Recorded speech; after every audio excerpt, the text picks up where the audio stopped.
What's up, everybody? This is yet again another Ramble cast here, and I am joined by. This is Matt the Vet from Fearless Games. Yes, and we are here to do a good, the bad, and the ugly on the Thousand Sons Legion finally. So what it's really going to be is the good, the better, the great. I suspect certain parts will go quicker than others. I think, I yeah. have to say it's kind of funny, because for those listening at home, when James does these Ramblecasts, I'm just like driving along and I get a text message that goes, "Hey, want to do a Ramblecast tonight? You in?" And so I get this Ramblecast and I go, sure. And then I drive up to my house and what's sitting in front of my front door but my Thousand Sons order that I made from Forge World. Fortuitous. It is. It's like UPS knew. It's like it new. Mine is shipped, but I don't have it yet because it's shipped. Well, after. yours shipped. What day did yours ship after mine? Did it like do the next day? I think that or the day after or something like that. Then it should be coming to you soon. Yes, looking forward If you to give that. me a name and address, I can let you know. My brother works the UPS dispatch station down there. Oh yeah, that's cool. Yes. Fancy. He sees what those packages go through. Those poor packages. Oh no, it's bad. I bet it is.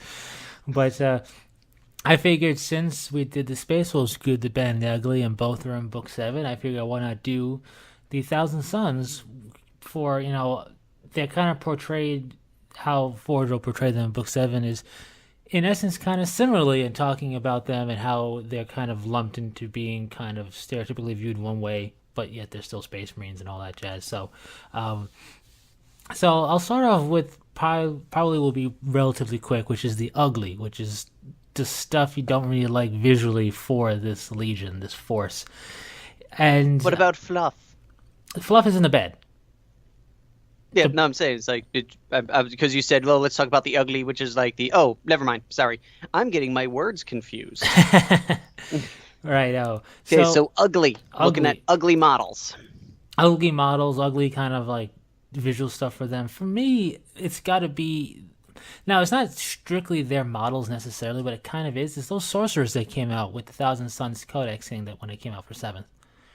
Oh, Like, the aspiring sorcerers. or Exalted or whatever they are. The exalted, yes, the exalted. Yeah. The aspirings are in the box of Thousand Sons. The exalteds are the 3-pack.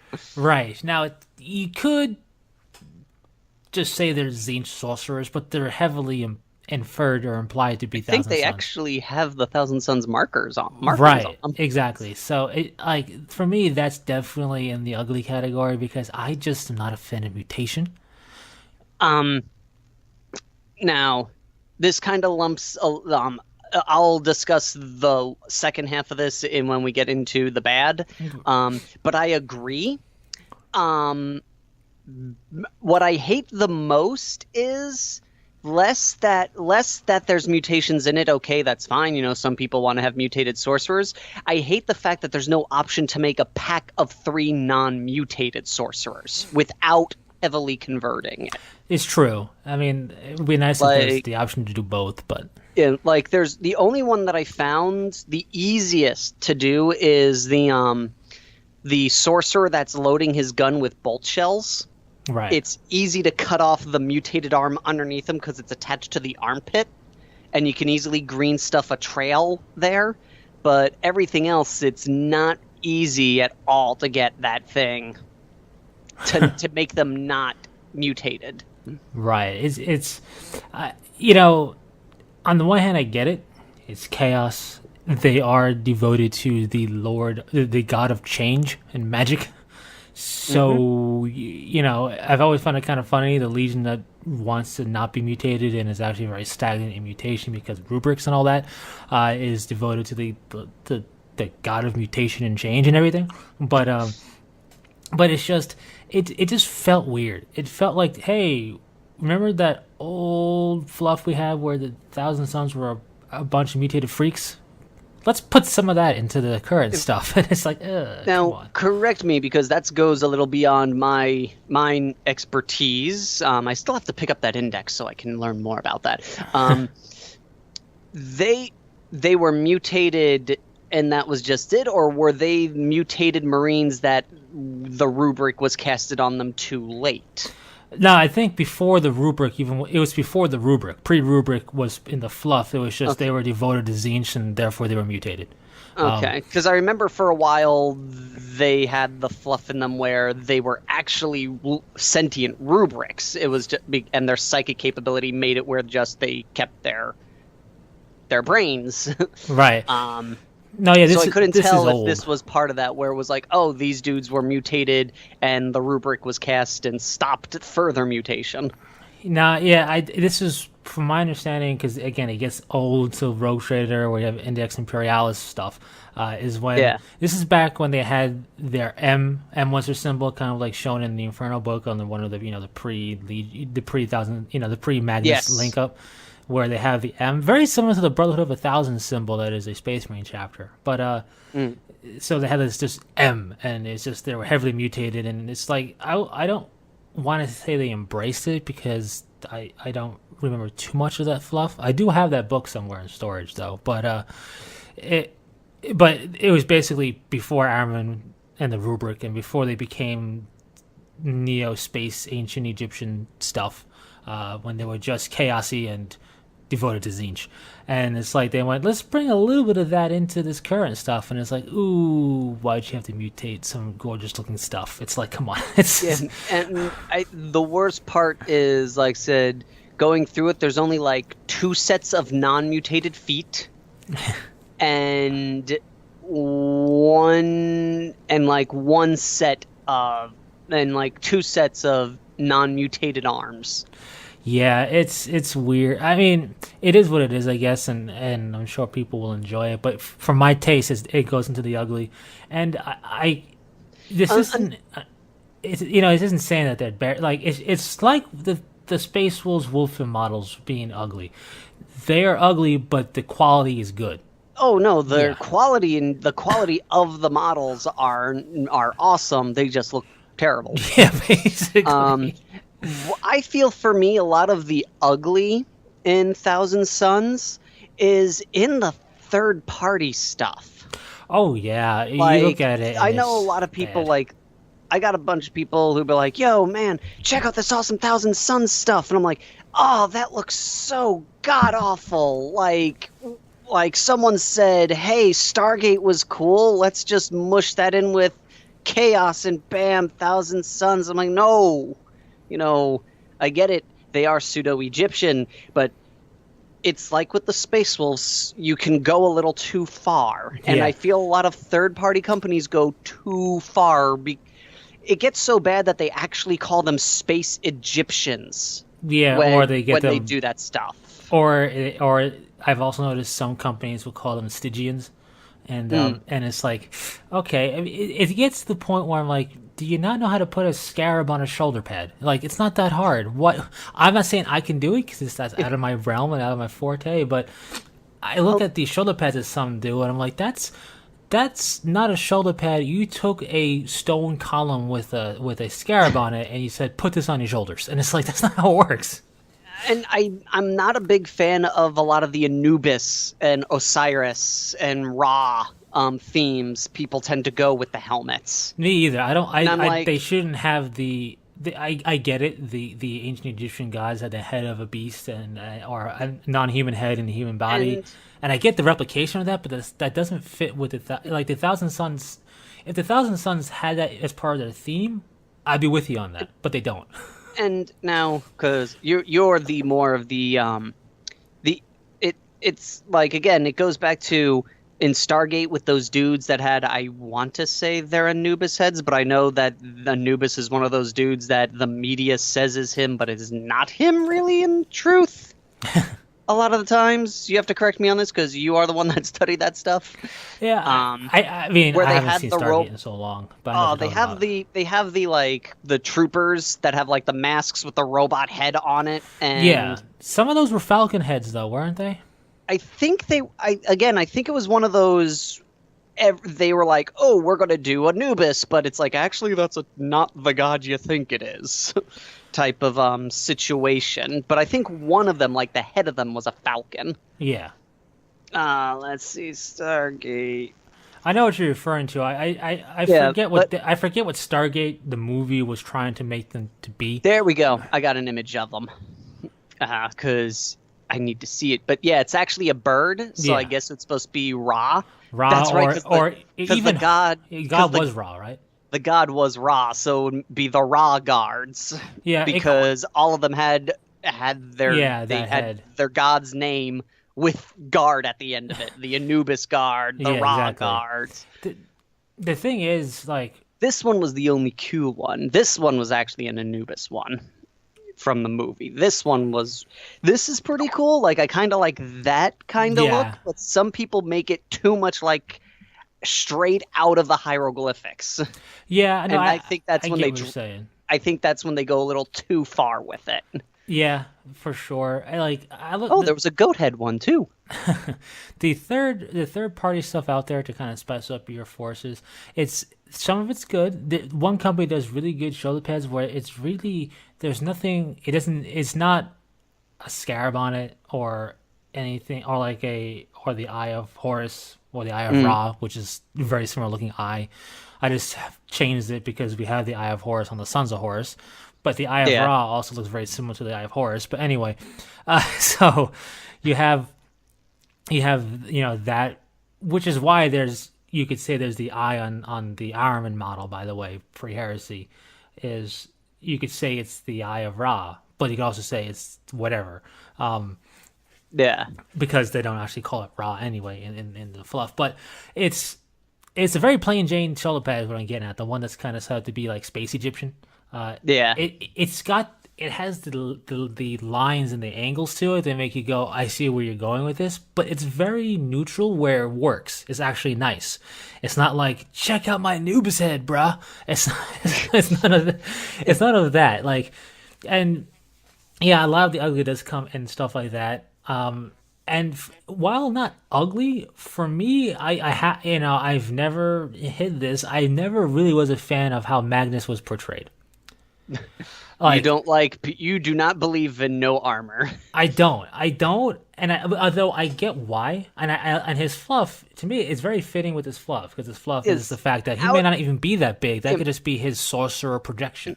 Out of all of the Primarchs, he's one of and with the exception of Angron, Yeah, because Butcher's Nails, he doesn't give a crap. exactly. Magnus is one of the only Primarchs where I'm okay with him not having armor head to toe because I'm like, he's probably got a giant keen shield going around him where he doesn't need it because bullets, he doesn't know what those feel like. No, I mean I get it and I understand it and it works, Yeah. but visually for me, it's not my bag. Yeah, like I get that. I'm just saying, Yeah. like it's funny how you say that. I'm one of those. I try to avoid no helmets when possible. Yeah. He's like the one dude where I'm like he could wear as little armor as he wants, in my opinion. Well, the thing I like about his portrayal with that is, and I'll get more into this, and I guess the good is, it's like, yeah, he's got armor on, and he's got these relics. We think that could just be physical manifestation of his projection to do harm. But he's wearing armor. Maybe that's just him. We don't know because he's so magical. But I get that. But I just look at it, and especially with the way the art and the miniature is set up, it's like the leg armor looks fantastic. The torso armor looks good, even without the nipple horns. It looks good. But then it's like, oh, your arms look so puny and weak. You must do some more push-ups. It's just like. You skipped arm day to work on leg day Because he's not in armor, and it's just like, oh, I just want to see what the rest of your armor would look like. If I were to go off of that, if I were to go off of that with him particularly, for me the bad is the ugly on him is the fact that he's missing the nipple horns, mostly because I'm just so used to it. And his hair, I feel his hair could be a little bit more wild. He could afford to have more 80s hair metal hair, for sure. Yeah, because this is now coming off of being three factors as to why these things kind of bother me. Is A, in the GW Magnus, we get hair. His hair is in 5 freaking pieces. So we get spoiled with that. Right. And we also get the nipple horns on there. And the other thing is I heard 2 stories. The first story was, oh, I got rid of the nipple horns because they were interfering with posing. I'm like, how? His arms don't go anywhere near his chest. Explain that to me. And then the other story I heard is the guy went, I thought they looked stupid. I was like, but that's what he wears. I mean, he's absolutely correct. I do think they're stupid, but that's what I'm accustomed to seeing. It's stupid. Yeah. It is dumb as anything. I am glad he has them on his back, so they're at least there. Yeah. But that, and I'd say the only other like ugly I would say with him is, I think we discussed this on the Fearless Games podcast, which I gotta put up. Maybe I'll do that tonight. His way that his base is designed, along with Russ, though a better display than Ferrus Manus and Fulgrim, does have its flaws in the fact that it looks like Russ has got to make a leap of faith to get to him. Yes, very much so. But bonus side to it, it doesn't look like he's dodging an attack that obviously can't hit him. It's true.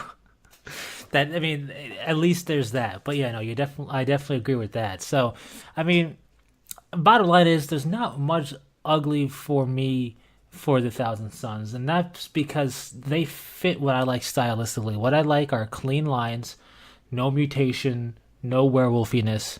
I think it also boils down to, as you just mentioned here, there's not a they're very subtle out of all the Chaos Legions. Aside from some fancy trim on their armor, just crazy headdress, but like for a while, the only difference between a Thousand Sun Marine and a Chaos Marine was the head. Yeah, for a while. And so it's like, because of that simplicity, it's very hard to make them look ugly. You know, if I had to really boil it down, for me, if I had to put ugly over more stuff, it would be there. And to me, I still like it, but I don't, the lesser of the two is their Chaos range for me. Now, I love the Rubric Marines. Their version of the Chaos segment's not bad. I would agree, prior to Wrath of Magnus, a lot of their pre Wrath of Magnus stuff was kind of bland. Yeah, it's just that for me, the way I give it credit in the fact that they are like a completely different Legion as Chaos, because it is like stylistically they had more going on to their pseudo ancient Egyptian visuals pre-heresy, minus the headdress stuff. Obviously, the headdress post-heresy is interesting. I like it, but I feel like it was a bit more obvious yet subtle pre-heresy than was post. Like post-heresy, they feel very much Chaos. In pre-heresy, they felt like warrior mystics. You know what I mean? Yes. And that's why I would put that in the ugly, and it's going to be in the bad for me too. Is that for their Chaos, even their models, which are great, and the posing's great, they're standing upright, they're doing things, they're living as best they can life as a dust-filled suit of armor. Soulless automaton. Lifeless automaton. Yeah. Better word than soulless, because that's all they are. They're living life as a lifeless automaton. But they feel so chaosy, if that makes any sense. And I really liked when they were basically doing what they would, what they are now, but as loyalists and via their more arcane methodology of doing things. But they felt more so like warrior mages, not chaos sorcerers. And for me, that's it just gets tied in with, that's why they have these weird scrolls and like this chaos feel to them and some dead skin and so on and so forth. And it's like, But But by and large, I think, and I think you're kind of similar with me on this, is that they're I don't want to say they're sterile, but they're clean. They're not like, with the exception of those mutated sorcerers, they're they're not all like crazy mutated or anything or Yeah. deformed. It's very much, hey, it's a legionary, cool. Yep. It's So a that's not loyal, yeah, but it ain't chaos. yeah. So with that, let's go to the bad. One thing that I want to say first and Yeah. foremost, because I'm probably going to forget it early on, and I really want to say how bad I think this is, and it ties into the Exalted Sorcerers and the Ugly. They changed from the brief bits that I've been able to read because I'm an extremely slow reader. And prime example, I started reading Master of Mankind the day it came out. I am just past chapter 5, just to give a reference there. The Exalted Sorcerers, what I do not like is...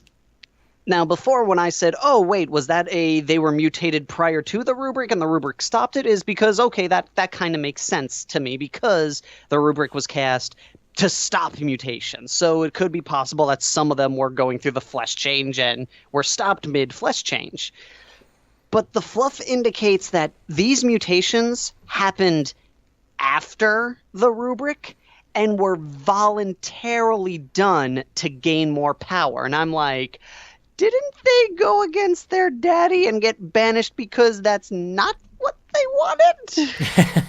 Yeah, it's a weird setup. Yeah, so I'm not a fan of that piece of fluff where they're like, oh, to gain more power, they have to corrupt their bodies. And I'm like, but they went through this whole ritual so their bodies wouldn't get corrupted. Yeah, That's like you and me going to a restaurant and you going, oh, I can't have any Coke, I'm on a diet. Oh, do you have any Pepsi? yeah, exactly. Like that's what this is to me, and I hate that. That's probably for me that's the biggest bad for the Thousand Sons was that change. You know, on the one hand, I get the concept. It's very chaosy. Devote yourself to your god. Let them imbue you with power. That power is going to change you, no matter what god you worship. Yes. So I'm like, okay, but now I don't know how the updated rubric fluff is, but the whole point of the rubric was my brethren are mutated. I must cleanse them of mutation. Oops, they're dust and armor now. If you were strong enough, if you're strong enough psyker, you aren't mutated or it's very minor, and then you're basically cured and you keep yourself. That's how it was for the longest time. So I was very confused when I saw the sorcerers that were exalted. So far from what I've been reading and from current fluff novels and such, that is still the case. It seems like they changed it to now, yes, the rubric has protected them, but if those that survive the rubric want to, they could allow themselves to be mutated to gain more power. Yeah, that's... again, very Cassian, I get it, but also at the core of the Thousand Sons Legion was the absolute... distaste for that. distaste and fear of the flesh change. Yep. They didn't want flesh change. That was the big thing that destroyed the Legion. So it's weird that they would do that. But that is odd. Yes. See, another bad that I could think of, for the most part, I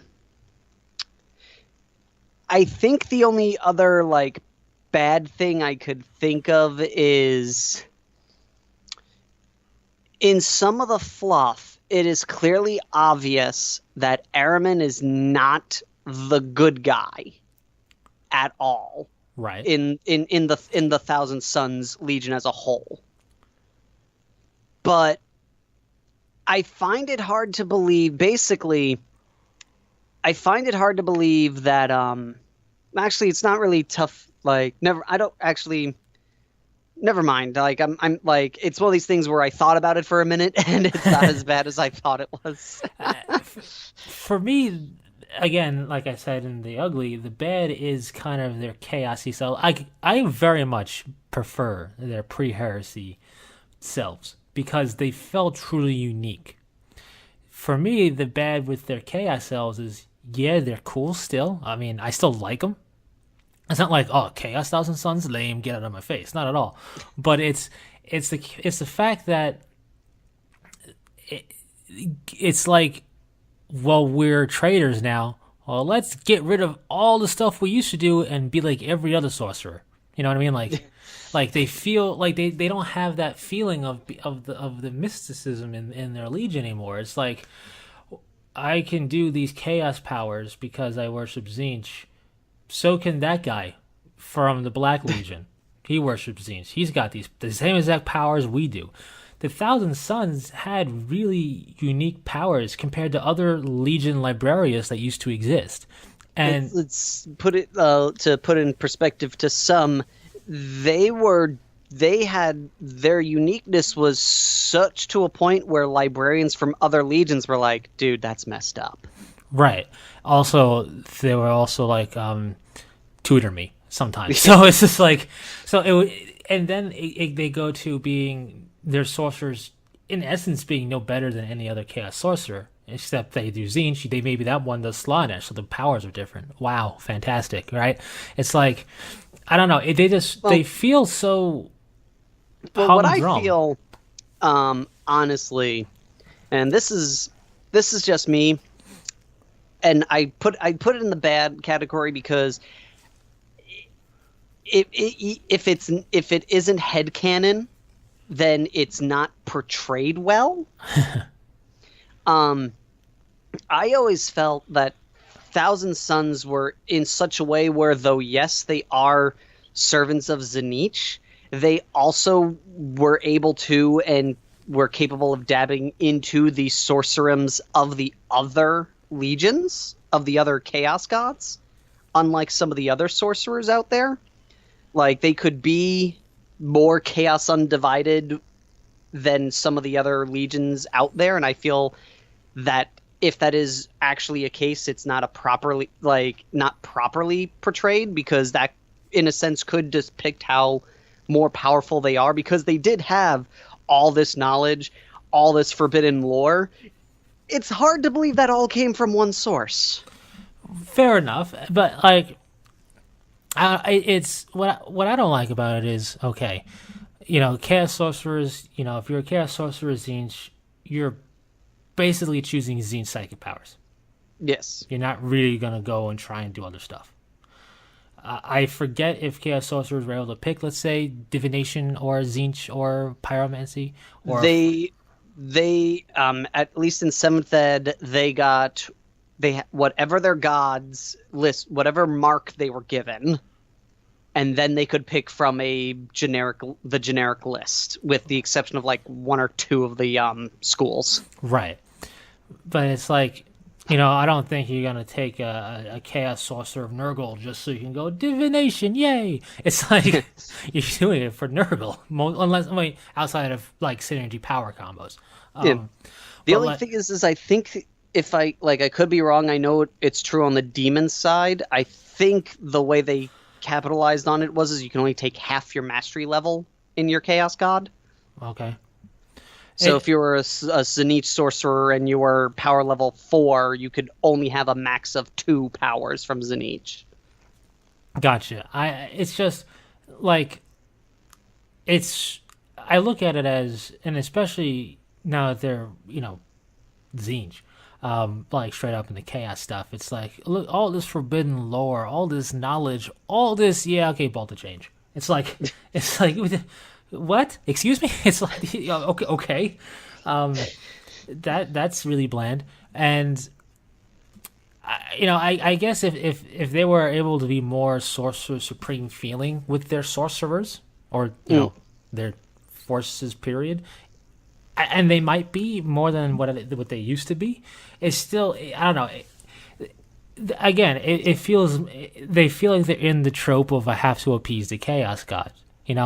Where before it was, yes, it's warp. Like before, in 40k we have librarians and you got chaos sorcerers. Librarians very, very much feel like librarians. We're tapping into the warp for power, but we're not going. But we gotta be careful, right? Because demons be afoot, you have the chaos sorcerers being like, for chaos, we will bathe in this stuff like it's our a shower. It's fantastic, amazing. We might turn to chaos spawn because whoops, but hey, who cares? This is amazing, right? It's like, and then you have the Thousand Sons Legion back in the time, like before they became all chaosy, which never felt like librarians and never felt like chaos sorcerers. They felt like the like they felt like librarians are the first step to a greater understanding. This is what all of our initiates are basically librarians, and from there we gain in power. And I just feel like as chaos, it's now for chaos. One thing that there's two things that I thought of actually for that I would consider part of the bad category. Going off of what you just said with psychic powers, I hope maybe when the actual proper codex comes out, I miss the days where they got benefits from the roll of 9. Yeah. Like I remember back in 3rd Ed, if you had 9 dudes in a squad, they passed their psychic power test. And even in the fluff, if you really look into it, they use the number 9 a lot, even before they discovered that was Zanich's thing. Yeah, it was their number. They always had like a good example is when Araman was looking into the flesh change, he put 9 protective circles around him and his subject. They always did everything in the number of 9, seeing it as a number of power. And I feel that's not really properly represented in the game mechanics on that end. And I feel also in some of the fluff pertaining to current edition, 9 isn't really used a whole lot. And I'm like, but that used to be that was the thing. 9 is the Zenich number. That's why Thousand Suns came in packages of 9, and that's just how it works. So I feel that's that would make them again a little bit more unique, because I think they were the only legion. I could be wrong, but I believe they were one of the only armies where the god's sacred number did play into a factor with them. I know with the other units, their packaging was based on the sacred number, but I don't think anywhere in game they got any benefits for being the sacred number. In the Chaos Codex for 4th Ed, there was, if you took Slaanesh squads at 6 or Nurgle in 7 or Khorne in 8, there was an added benefit, but it wasn't. It wasn't quite to the degree of you pass a psychic test like type deal. It was like something like, hey, good job having the sacred number. It was a very minor thing. And, really, I mean, I think even for at that time it was being kind of the sacred number stuff was going. I hope in general Chaos God sacred numbers play a role again for Chaos, other than just the point costs for the APOC dudes. Yeah, like I would exactly. I would like to see the sacred number for Chaos players actually factoring into being like something that bestows something, and therefore you have to really think: do I want to take a bigger squad for wounds, or do I want this for the power? It would make Chaos a bit more interesting, even though I wouldn't play it personally because it's not my thing. It would make it more interesting just to look at. And what the other bad thing that I have also is based around Magnus and his attitude. When we first see him, he is very arrogant and very much, I'm the best, I'm the strongest and the best, no one knows better than me. Maybe Dad, but even that's pushing the maybe. When it all happened, he was kind of like, oh, this is a problem. I was duped. I was a big fool in all this place. He then spent a good chunk of the time waiting to see what would happen and looked into the future to see what the best action for his legion was so he wouldn't make the same mistake again and everything. And then you get into Wrath of Magnus and it's, I want to burn the Imperium. And I'm just like, okay, where did this come from? We did get a small story about how you weren't active because of your whole weakened state from the rubric thing, and we get the thousands, we get the space wolves. They went a little too far as far as we all are concerned. But where did this total absolute hatred for the Imperium came from? After it's been kind of established that you admitted you were in the wrong. Yeah, that's true. I find that the Thousand Sons story, because they're not like a minor character as far as a force goes, but No. they're not the big bad that kind of belong. They have their time to shine, and Death Guard's getting their time to shine. But even these are specialist legions. They're not really meant to be the big bad per se. Yes. And so they're not really catered to in that way. The Thousand Sons story, I felt, was a really good one, right? The doomed legion, the betrayed legion, the legion that fought against the Imperium, ultimately sided with that which was doing the flesh change, Zinch, out of desperation to survive and live. And, was kind of tormented by the whole, we were betrayed by those we love, like that type of deal. We were betrayed by the Emperor, and Horus Lupercal has nothing to offer us. Yeah, that whole thing. And you go from that to, we're really cranky sorcerers who will just be mercenaries for tones of power. It's like, what? What? It's like... And they have no problem teaming up with the people they kicked out. Like, I understood Aramin. Magnus was like, no, you were there when this happened. You're cool. You can stay. But I'm like, okay, why are you guys, you literally kicked them out because they were douches. Why are you still, like, willing to work with them? And, like... Yeah, like you're right there. They should be more fractured in their 40K fluff than they actually are. Yeah, to a degree, for sure. You know what it really is? It's all really kind of boils down for me in terms of bad for the Thousand Sons in the 40K timeline, being chaosy and all that. It boils down to they feel so frail. Like, I get it. They're the Rubric and the Rubric Marines, and they're not people. They are ash and dust. That literally all is dust. But I get it. But at the same time, what they are is basically a phantasm, a possession of what that Rubric Marine, for all intents and purposes, doesn't realize it's dust. It acts like as if it was a Marine, and the sorcerers are still flesh and blood and are still Astartes. With the exception of Maddox. Well, yeah, but and they're Astartes and all that. And one of the big things that Forge really pushed in Book 7 for about the Thousand Sons that is going to be brought up again in the good is, we have to remember they have a very impressive roll call that rivals other legions in terms of victory and capability, and we have to keep in mind their size is a fraction of the others. They did virtually the same number of victories in a smaller size. Part of that, of course, is due to their magical gifts, but we also have to remember they're not just magicians. They are Astartes, and they have that physical power and speed and capability behind them too. And then you get to the Chaos Thousand Sons, and it's like, rah, we're sorcerers, see? And it's like, oh, come on. It's like you're also, like, they feel like they forgot how to be in your face Astartes. And it's like, you still have that capability, guys.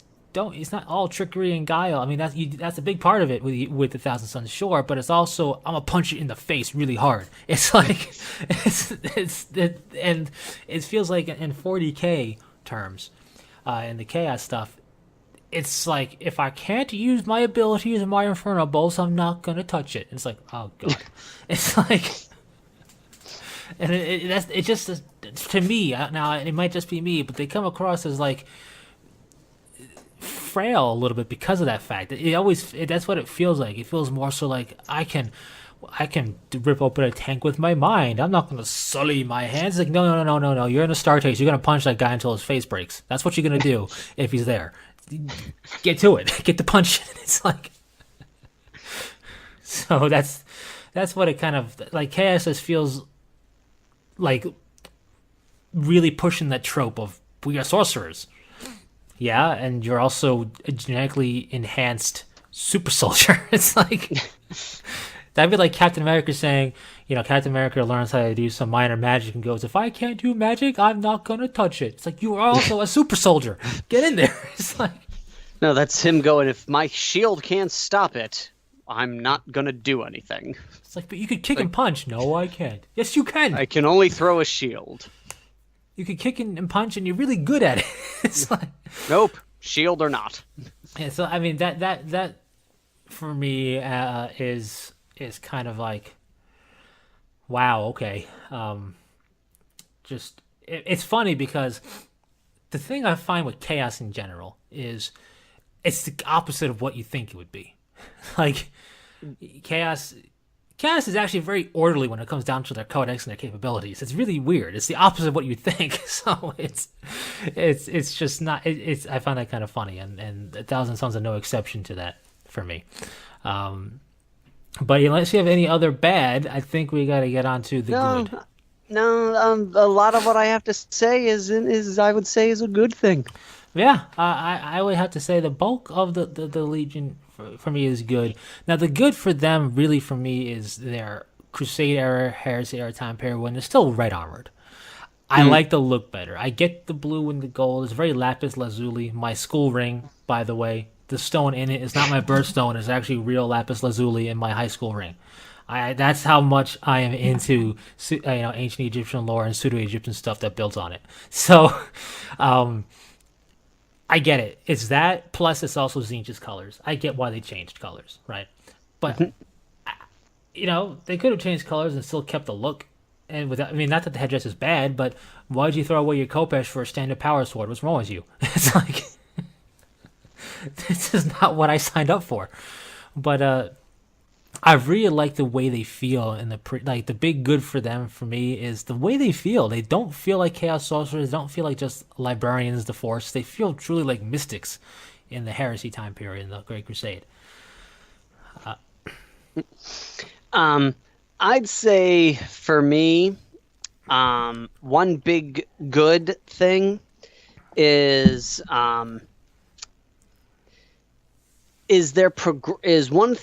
like the progression of themselves in a lot of their fluff. And by that I mean this is kind of like dabbles in what you were saying before, whereas before they were like, we're Legion start, he's power armored, super soldiers, and in 40K they're kind of like, we're sorcerers. I kind of like that aspect in a way because it does to a degree boil down to I kind of feel like it plays up with what happens in the Thousand Sons book, where one dude, I forget who it was psychically cleaning his gun while the other dude was manually doing it. Yeah. And, hold on one second, sorry.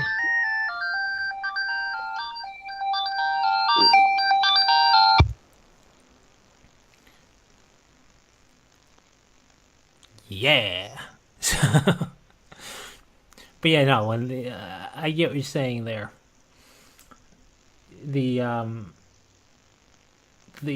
gross, what the Star Wars would call a gross misuse of your powers, in terms of the Force. Which, let's be honest, any of us would do. So, I know I would if I had a gross. Well, not if I had a gross misconduct of use of powers. If I had powers that could do that, I would totally use powers over physically doing it. Yeah, sorry. But yes, like that. I like that concept where the dude was like, why are you doing that manually when you could do it with your mind, like Chris Angel style? And he's like, well, what if one day I don't have my powers? And he's like, that'll never happen. And it happens. But then that's kind of like why I like their progression of we are unlimited power in 40K, because it kind of feels like for a Legion that hit them hard, And so they're like, I'm gonna become so super magically powerful, so everyone will say to me, basically before they were like, I am powerful, not if a Sisters of Silence is around. I'm going to make it where when I go, I am powerful, they forget Sisters of Silence exist because I'm that powerful. Like, I feel like, in a sense, it was like a demasculining of the Legion.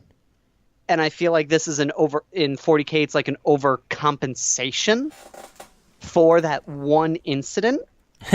And I kind of like that aspect of them being like this, power overwhelming. I'm going to prove to everybody I'm as powerful as I say I am. And also kind of goes into that whole Magnus was right feel of, no, look how powerful we are because we do all that stuff you say was bad. It's good, I tell you. I get that, and I could see that. I just, like, I like the whole punch it, we can, we will, we must, and we are.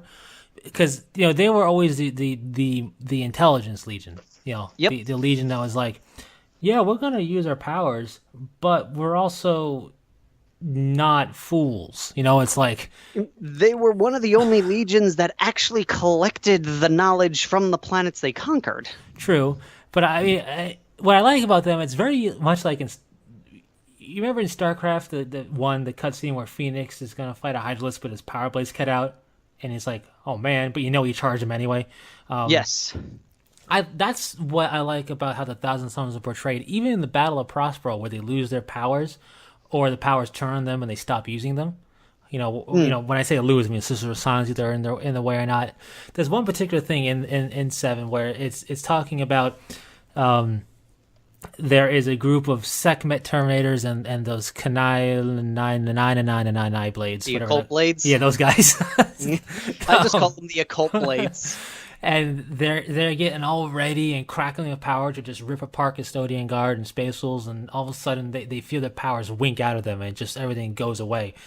And there is I don't want to say a moment of panic, there is that moment of what just happened, but then they just charge anyway. And the occult blades, all the occult blades do is duck and weave to kill all the sisters in that area. They take heavy losses, but they basically succeed in what they do. And I like that aspect. It's not like we are unlimited power. Where the power go? Now the power is physical. We're gonna punch you. And it's not like they can't do that. And I respect the unlimited power approach. And one of the good things for that is more of a rules, I think, design for them, is that they didn't go ahead and really modify their stat line because of their unlimited only psychic power approach. They're still very much, Astartes. They still have very much the Astartes stat line, which, not that we see much change with that rules wise for anything when it's an Astartes, but that would have been a bad for sure if they did that, because it's like, well, they're Astartes. Why would they suddenly be puny? It's like, it makes no sense. So I do like that. And one of the other things that I really like is, they are the intellect legion. Like, I don't mean like intelligence, like the Alpha Legion can get intel and sabotage of the Raven Guard. I mean, they are the intelligence. They are the warrior scholars. Yeah, they really embody the warrior scholar, warrior mystic, where it's like, yeah, we can run in there, charge forward, and smash into the enemy lines like the rest of you are. But two things: one, we don't have the numbers you have. Two, that's stupid. We're gonna instead, what we're gonna do is we're gonna use our amazing powers to turn the tide with only a handful of us. How's that sound? It's like. Yep. I really like that. Another thing that I really like about them would have to be the concept of ignorance within them that mirrors in their Primarch. For like one of the events, like, when the Primarch was going to warn the Emperor, they I think it was Aramin was like, maybe we shouldn't. Are we sure this is a good idea? And Magnus went, I am Magnus the Red. Every idea I have is a good idea, Aramin. And he's like, okay, I'm not going to argue with that. And later on, after the rubric was cast, everybody that was part of Aramin's cabal blamed Aramin and basically went, "You're the reason we're here." And Aramin went, "If I recall correctly, you were there too, you participated, and you were like, sure, let's do this." And then they turn around and go, "That's because you tricked me." Like, they're very much in this whole, they know what's best, and they kind of get flubbed when they're pointed out with the fact that they don't know what's best. And I kind of like that aspect because it shows that they're one of the few legions, in my opinion, that mirror their Primarch very well, even after 40k, even after 30k. Because I feel like some of the other legions, they have some of that work, they have some of that quirkiness, but I feel like when I read about, like, say, the Blood Angels or the Dark Angels or the Death Guard, I don't feel like I get any insight to how their Primarch was. I get like, okay, this is Eidolon, this is Lucius, these are them, this is what they are like. But when you see like Aramin and Hatharmar and Aemon and you talk to them, you're like, okay, and after reading a little bit of Magnus beforehand, you're like, you get an idea, this is what Magnus would be doing if he was here right now. And I feel they mirror their Primarch the most out of all the other legions. And that's one thing I like about them, because it makes it feel more like they're his kids. Yeah, the only other legion I think that would have a good mirroring is the Alpha Legion, for being so self-sustaining and everything, and meant like the preaching of think for yourself. You bother me, kid, go away. And the fact that they can all play their Primarch. Yeah, but no, yeah, they definitely have that. It definitely feels like they are his 1,000 sons, and which is very good. I do like that, and stylistically, even in 40k, which is my lesser of the two styles for them, I think they're styled very nicely. What I like about them is the headdress is glaring, yes, and if this was a first-person shooter, their hitbox would be huge. But outside of the headdress, which I do like, but it kind of is It's funny that you say that, because I'm kind of like I kind of like the whole headdress thing, because one, I think it helps them stand out, and when I see what I really like about it is when I see 1,000 Sun if I see a fully decked out Forge World to the nines 1,000 Sun Marine next to a 40k Marine, knowing how the warp alters items to make it to match the power within its name to cause a transformation within the armor and all that jazz, like with everything, I sit there and I go, these two used to be the same dude. Like, I like that visual appeal because I can see where it came from. And I can sit there and go, this A is now B, and B used to be A, and I kind of like that. I mean, I like the headdress. I mean, I prefer the 30k visuals overall, but I mean, I like the headdress of the posterity, 40k 1,000 Suns. What I like about it, though, is even in the pre-heresy form with the occult blades brandishing 2 Kopeshes and instead of 1, and the segment having, I just like Kopeshes as a blade, period, and them, and it's very stylistically a good choice, and all that. When you have all that going on, I hesitate to say subtle, but it's still a good subtle approach to their visual cues. It's like you were saying earlier, with the Anubis head and the Ra head and stuff, where it's like too much, too far. Mm-hmm. The stylistic cues we have pre and post heresy, 30k and 40k, is subtle enough where you get the point, but you don't feel overwhelmed by the presence. Yes. And I like that. Like, you look at a Chaos Rubric Marine or Aspiring Sorcerer or Chaos Aramin, and you go, yes, I see the stylistic cues here. I get it. I also see that they're chaos because, well, spikes and stuff and so forth. I get it. And dead babies hanging everywhere. Yeah. But I don't feel overwhelmed by what they're going for. You look at the 30K decked out, Forge World models and stuff, and you go, that Osiris Dreadnought is amazing. And then It is. but you I just bought one. Nice. It doesn't feel overwhelming though. I mean, the Dreadnought is definitely to the nines. The Dreadnought, I'm going to say right now, because like I said, I have one, it feels intimidatingly big for a Contemptor. Nice. But like the second Terminators from Forge World, I mean, I have 2 sets of those coming to me at some, hopefully soon. I'm calling it now, tomorrow, man. Would be nice, but even though they have the headdress thing going on and so forth, like it's not so in your face and overt and glaringly annoying. It still has this kind of overtone to it where subtle isn't the right word, but it's the best way I can think of to get my point across. It's very much it almost feels like after I describe the Thousand Suns to you and give you some sample names and the things they use, like the Sekhmet which is a goddess, an ancient Egyptian goddess, but is also the group for the name of their Terminator elite group, and the occult blades, because I can't pronounce the first name of that, and Araman and Amon and Phocis Dakar. Yeah, Phocis Dakar and Hathor Mat, and then now, here's the funny thing here. Saying Hathor Mat and Phocis Dakar, you think we're saying full names, and that's just their first name. Yeah, it's true. And then I bring up, this. I can't pronounce it. It's like TJET or PJ. It's like the jet. Let's just say is this one is how like their ranking structure and stuff. And I describe the Legion to you. You would get the.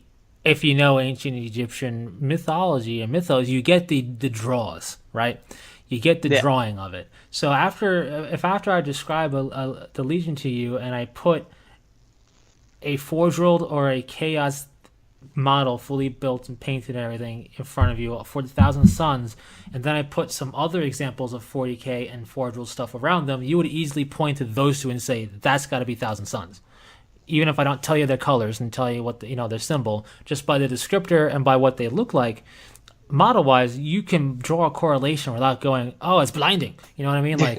And now that's one of the big bads and uglies of the Space Wolves for us, as we mentioned in that older Ramble cast, is if I describe them to you, and then I showed you some of their models, you'd be like, "Oh God, it's everywhere! It's too much." Famous thing. I think I mentioned it there. My first time seeing a picture of a wolf, and I thought it was a Chaos Mutant. Right. So is what I like about the look and the good for Chaos and Pre-Heresy is.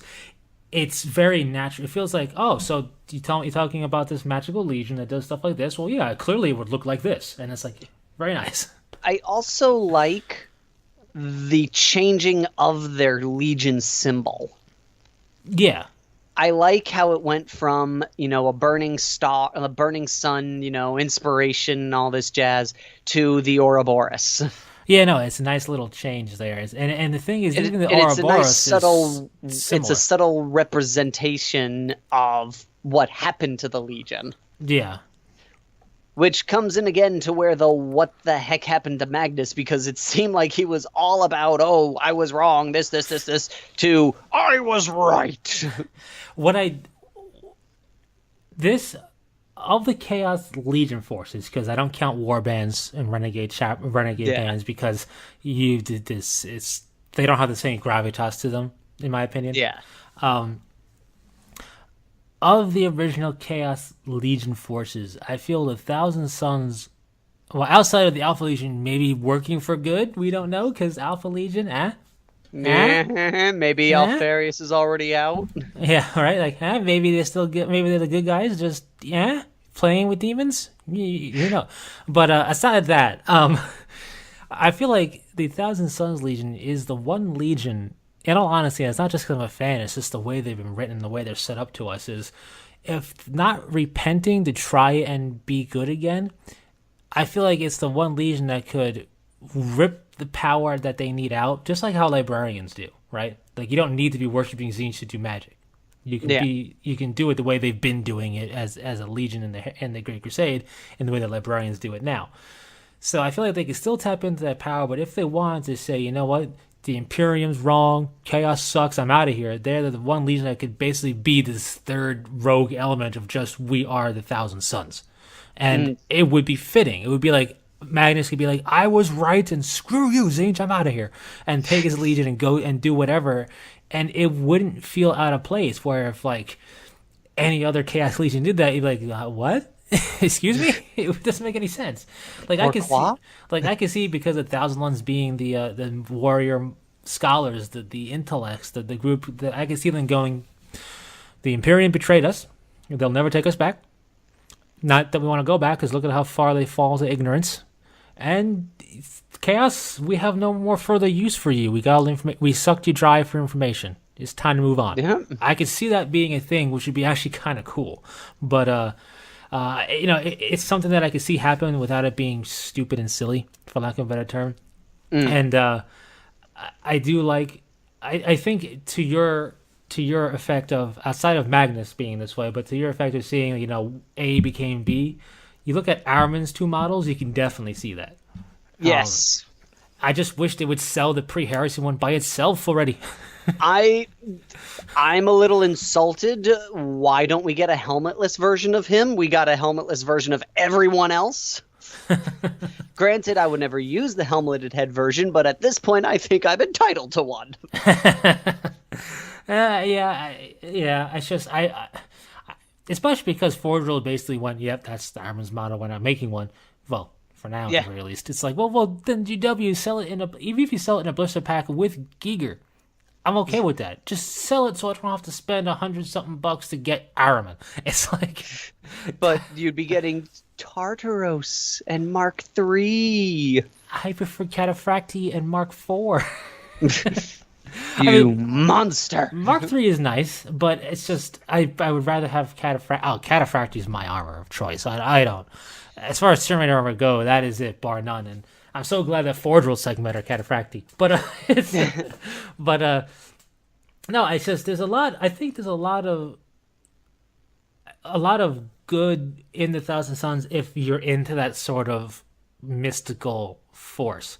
And the one thing that I do feel I would love to see them do in 40K is bring the cults back in some way. Like I get it. When in the Thousand Sons Horus Heresy novel, Armin's kind of surprised he has the powers from the Pirate cult when he is Corvidae, because Chaos just has the powers. But it would be really, I don't know. I think it'd be kind of cool to see that. Like it would be cool. It seems like I think the biggest issue is in a lot of the fluff. It seems like the Thousand Sons we are seeing in 40K are the warband that was kicked out, and a lot of them went screw studying the schools. At least that's the impression I got when I read the Armin trilogy. Because some of the other ones, because when they go back to the planet of the sorcerers, there is one sorcerer who's boasting about how he is the leader of this particular school and he is so great, whereas everyone on Aramin's side is just like, we're just an all around cool sorcerer. So it seems like the reason we don't see that is because what we're seeing is the war bands, I should say, because they're not all unified under one banner, that ditched the schooling. Right. And I get that, but at the same time, I guess I want to see the Thousand Sons, the ones that are still considered proper Thousand Sons and not renegade warbands of Thousand Sons, you know what I mean? Like, and they can still be all-around sorcerers, like, let's say the Raptora cult, right? You could have I would say, have a Chaos sorcerer, Thousand Sons sorcerer, Chaos, that has Zinch powers and what have you, but specializes in the Raptora, or have one that specializes in Corvidae or Pyre. So like I guess make them feel a little bit more than just a Chaos sorcerer, like maybe Thousand Sons sorcerer, and then you pick a school or just sorcerer, whatever, Primaris, right? But and you not the actual Primaris Marines. I'm just using the term, but and what I mean by that is maybe you could have let's say you took a Thousand Sons Chaos Sorcerer Pyre edition. You can take your whatever powers like you would normally, but they have a signature spell, and it's a Pyre spell, or an added buff to them being Pyre. Or, well, if we're talking like 40K version, Yeah.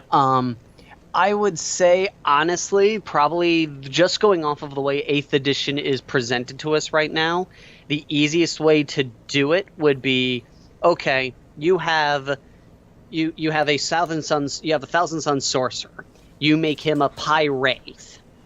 All of the pyro powers can deal mortal wounds on a 6. Yeah. Whereas if you're a Covidae, rolling a 6 on a Pyre on a pyro spell does jack for you because you're not a Pyre. Yeah, but even if they don't want to give them, like, basically cut and copy what they did with the Cult Arcana for the Heresy era, where like, oh, it's a Pyre, huh? So it has Ashen Blow, where they gain Hammer of Wrath. You know, sure, you could also do that. Just something a little bit more. If you want to be lame. It's just, I would like to see something a little bit more, because yes, they are sorcerers just like everything else, but they're Thousand Sons sorcerers, and even in the fluff, it's like you got Chaos sorcerers, and they got Thousand Sons Chaos sorcerers. And it's like, whoa. Just to point out for some who may not be aware, one of the reasons the chief sorcerer of the Black Legion is the chief sorcerer of the Black Legion is because he's a Thousand Son. Right. Like, they pimp themselves out that way, because it's like, you want psychic might or sorcerer's might, that's all I do. It's like they basically went, you are sticking around because you are the best at what you do, and you are definitely some Wolverine. But yeah, no, it's just I would like them to feel more than just, a cut from a little bit of a different cloth when it comes to Chaos Sorcerers. You know what I mean? Just a little bit more. Maybe they'll come with the sacred numbered thing, or whatever the case may be, or whomever. But I don't know. It's just that the Thousand Sons Legion, I think, when you look at what they are, what inspiration they draw from, their aesthetic cues, their style of play, and everything, it's a good example, much like the Blood Angels, of doing it right without being overboard. And the Blood Angels did it right without being overboard. What they draw from, the Thousand Sons did it right without being overboard. What they draw from, the Ultramarines and so forth. Basically, what I'm saying is Space Wolves did it wrong. But like, and what I do like, and one thing that I really do like, I should say, from Forge World is the fact that they say, people forget, or the other forces forget that Thousand Sons are Astartes too. They can fire the bolter just as accurately, and they can smash you in the face just as hard as that Space Wolf, or as that Ultramarine, or as that Imperial Fist. And that's what makes, and the reason I like that is because it's like the Imperial scholars in there saying, like, that's what makes them so dangerous. We forget about the fact that not only can they blow us up with their mind, they can shoot us and blow us up at the same, with equal proficiency. It's like, this is bad news bears. And they also really gave a good aesthetic to the way they describe it. Like, when they were defending their homeland, they actually did their world, and actually did join the battle, because they didn't join the battle right away. They actually had the Space Wolves progress forward into the city a bit. They hit out of nowhere and faded back and forth, retreating and redirecting themselves and going through portals and hitting from a million different ways.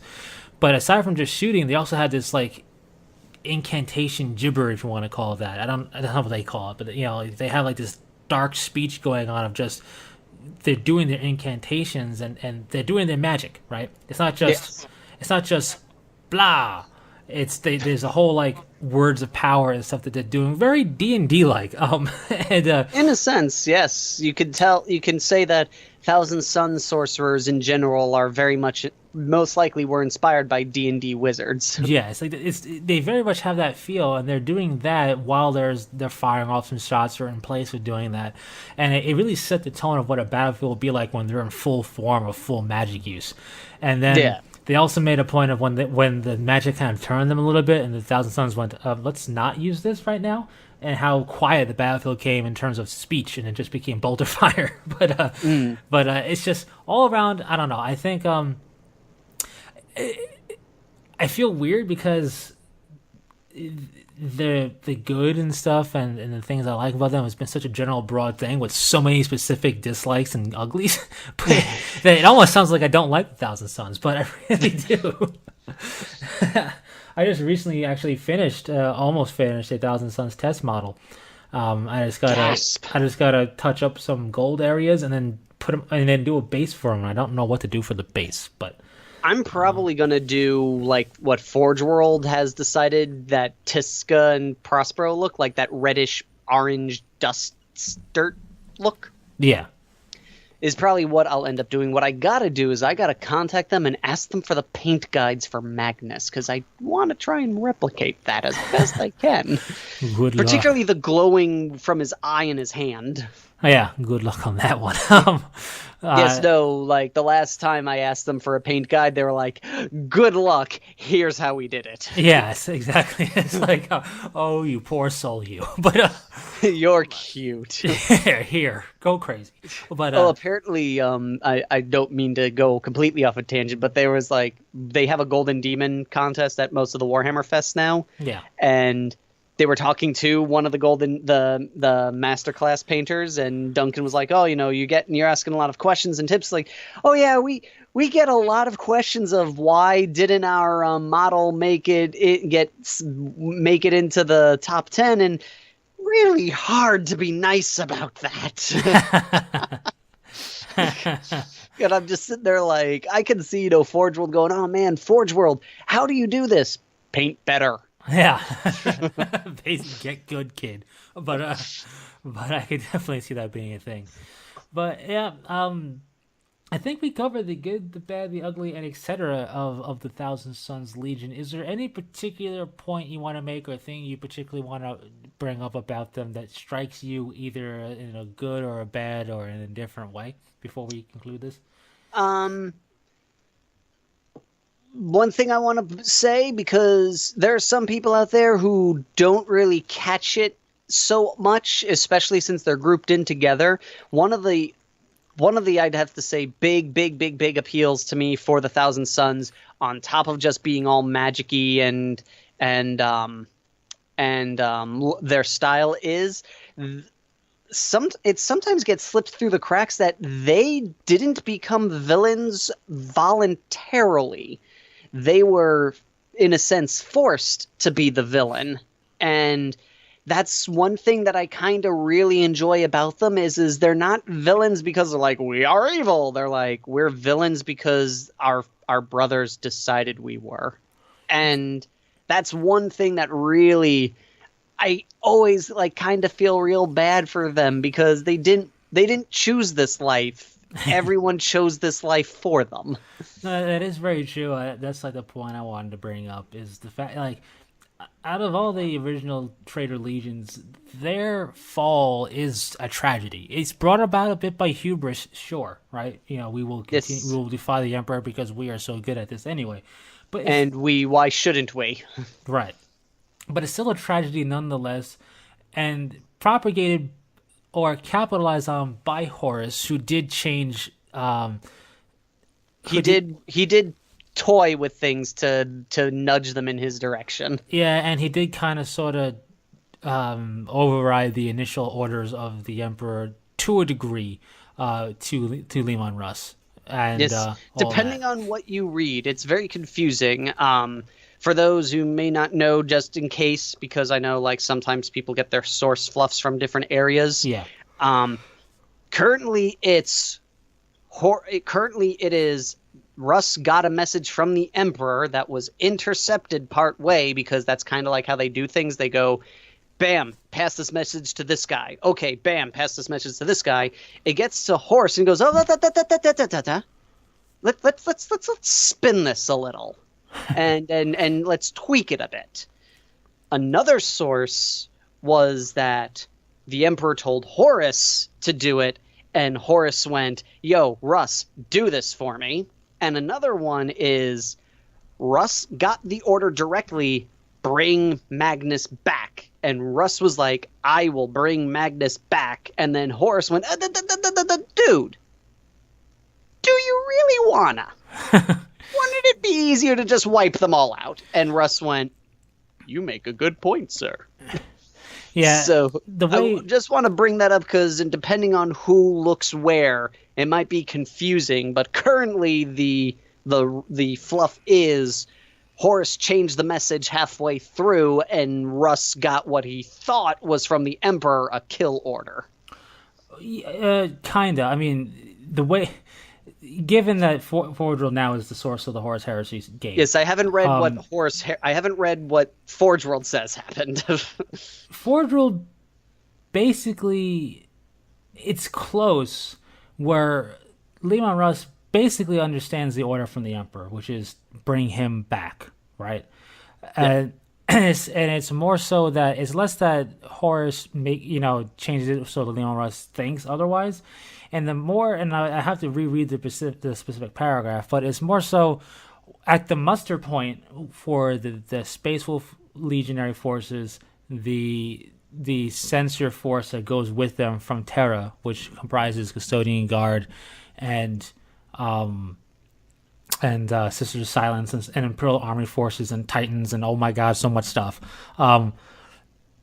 When they get to the muster point, they're also joined by forces from Horus, specifically a Sons of Horus battle group. Yes, I heard that was part of it now, that Horus had a presence there. Yeah, had a specific presence there for ulterior motives, basically to round up the population for rogue psychers. But it's for his betrayal. But because this happened before the betrayal, before the Isfin drop site massacre. This is in a sense the first unofficial battle. Yeah, it's because it wasn't the heresy yet, but this was part of the heresy. Yeah. And it's more so upon that mustering there was a kind of a changing of orders. In essence, Leman Russ knew what to bring back, but what it turned out to be was a slaughter fest. To the point where it's like, I can't bring him back. It's impossible. I'm gonna have to kill him. And it's a tragedy on both sides to an extent, because Leman Russ, he's following orders. He's doing what he has to do. Read Prospero Burns. You get a real sense for that. Yeah.